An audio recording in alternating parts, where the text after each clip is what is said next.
भारत गौरव आचार्य श्री पुलक सागर जी गुरुदेव के प्रवचन और लेटेस्ट धार्मिक भजन व कार्यक्रम निशुल्क देखने व सुनने के लिए हमारे YouTube चैनल जीन शरण मीडिया को आज ही सब्सक्राइब करें और सबसे पहले देखने के लिए बेल आइकन पर क्लिक जरूर करें। गधे कभी नहीं हंसते।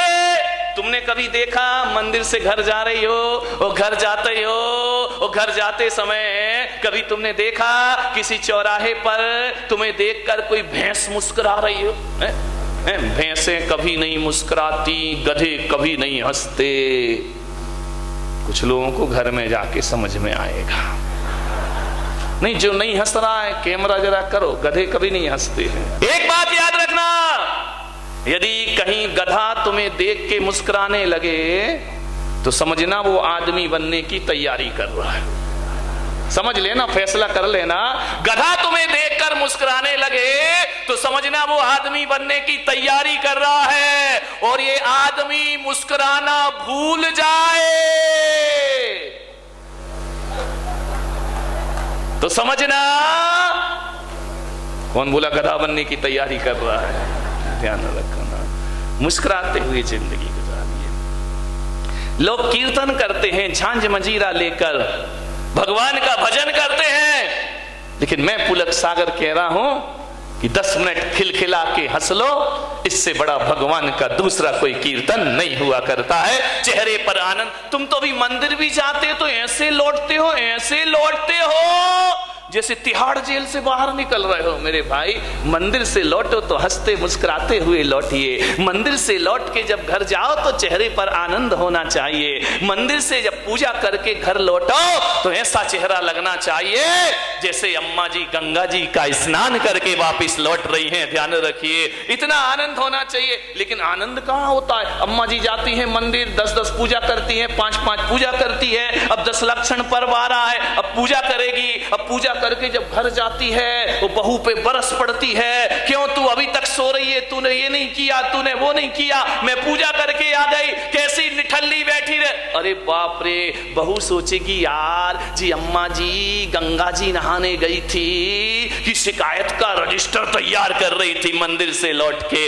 विचार करो, बच्चे तो यही सोचेंगे यार कि दादी पूजा करने गई थी या जूडो कराटे सीखने गई थी। ध्यान रखिए, मंदिर से लौटो तो गुस्सा मत करो। अरे थोड़ी देर तो मंदिर जैसी शांति अपने चेहरे पर रखिए। मंदिर से लौटते समय तीर्थंकरों जैसा आचरण अपने जीवन का, अरे घंटा भर तो मंदिर में शांत, मंदिर में जैसा वातावरण घर में बनाइए। लेकिन मंदिर से लौटते इतनी गुस्सा आती है, इतनी गुस्सा आती है कि आदमी जब मंदिर जाता है, ऐसे तो 12 बजे तक बैठे तो कुछ नहीं होता है, लेकिन मंदिर से गया और भूख लगी, खाना लाओ, जल्दी लाओ, उसे कपड़े बदलने का भी टाइम नहीं रहता है। ध्यान रखो, मंदिर से लौटो। लोग कहते हैं कि युवा लोग मंदिर नहीं जाते हैं, लोग कहते हैं युवाओं ने मंदिर आना बंद कर दिया है। मैं पुलक सागर कहता हूं कि युवाओं ने मंदिर आना बंद नहीं किया है, हमारे बूढ़ों ने उनका मंदिर आना बंद कर दिया है। विचार करना है आपको। मंदिर से उतर रहे हो,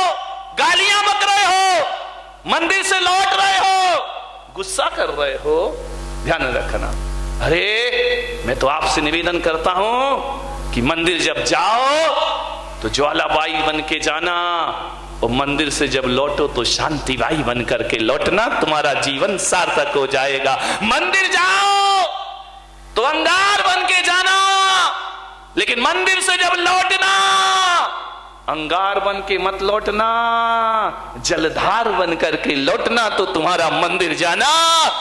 बहू कहेगी यार मंदिर जाने से इतने परिणाम बदलते हैं, अभी तो अम्मा बिल्कुल झांसी की रानी बन रही थी, मंदिर से लौटे तो बिल्कुल शांतिबाई बन के लौटी है। बहू कहेगी ठीक है, मंदिर जाने से जब इतने परिणाम बदलते हैं तो कल से मैं भी मंदिर जाऊंगी और भगवान की पूजा।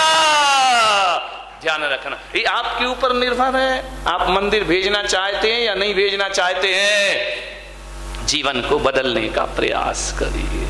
छोटी सी जिंदगी, तकरार किस लिए? रहते हो दिलों में, दीवार किस लिए? लड़ाई झगड़े हो जाते हैं, घर में रहते हो, परिवार में रहते हो। अब जहां 4 बर्तन होंगे वहां खटपट तो होगी। 15-20 दिन हो रहे प्रवचन करते, अभी भी कह रही खटपट तो होगी। तुम कितना भी कह लो महाराज खटपट तो होगी। एक पति पत्नी थे, मैंने कहा यार तुम लोग इतना झगड़ते क्यों हो? बोले झगड़ते हैं तो खुश रहते हैं। अरे मैंने कहा ये क्या बात है? बोले महाराज झगड़ते हैं इसलिए खुश रहते हैं। अरे मैंने कहा झगड़े से कैसे खुश रहोगे? बोले आप नहीं समझोगे, आपकी शादी आदि तो हुई नहीं, आपके बच्चे अच्छे तो है नहीं, आपने गृहस्थी में तो फंसे नहीं है। अरे तो मैंने कहा भाई मुझे समझाओ, मुझे बात समझ नहीं आ रही है कि झगड़ते हैं तो खुश रहते हैं। बोले बहुत खुश रहते हैं महाराज, जिस दिन झगड़ा नहीं हो उस दिन हमारे घर में खुशी नहीं मिला करती है, इसलिए हम रोज रोज झगड़ लिया करते हैं। मैंने सोचा यार झगड़ने से खुशी कैसे मिल जाएगी? उसके पति से पूछा कि बता भाई झगड़ने से खुशी कैसे मिल जाएगी? पति ने कहा इससे ही पूछ लो, मेरे से क्या पूछ रहे हो? मैंने कहा देवी तू बता, झगड़ते हैं तो खुश रहते इसका क्या मतलब है? बोले महाराज तुम नहीं समझने वाले हो, झगड़ेंगे तो खुश रहेंगे। मैंने कहा मतलब क्या है? बोले मतलब इतना ही है कि गुस्से में जब मैं बेलन फेंक के मारती हूँ, लग जाता है तो मैं खुश हो जाती हूँ, नहीं लगता तो ये खुश हो जाते हैं, इसलिए मैंने कहा झगड़ते हैं तो खुश रहा करते हैं। ध्यान रखिए, निशाना लग गया तो देवी खुश, नहीं लगा तो देवता खुश कि आज बच गया। ये भी खुशी पाने के अलग अलग तरीके हैं दुनिया में, ध्यान रखिए। मान्यवर, लड़ लो झगड़ लो, मुस्कुराना बंद मत करिए। लड़ाई हो जाए, झगड़े हो जाए, चार बर्तन है, खटपट होती है, होती रहेगी। और मैं भी इस गलत फहमी में नहीं जी रहा हूं कि मेरे प्रवचन के बाद तुम सुधर जाओगे। बिल्कुल सुधरने वाले नहीं हो, ध्यान रखना। मैं कितना भी चिल्लाऊं, चाहे बीमारी में चिल्लाऊं। अभी मेरे पास शांति सेठ आए, बोले प्रवचन मत करना। मैंने कहा क्यों? बोले कि तुमको बुखार आ रहा है, रात से बुखार है, प्रवचन मत करना। लेकिन क्या करूं, इस व्यासपीठ पे जब आके बैठता हूं सारा बुखार छुमंत। ये बात अलग है कि अभी जाके फिर सो जाऊंगा। ध्यान रखिए मान्यवर, ये आपकी खुशियों के लिए ध्यान रखना। हम वो हैं जो जमाने में उजालों के लिए आशियां सरेआम अपना जला देते हैं। ध्यान रखिए मान्यवर, विचार करना।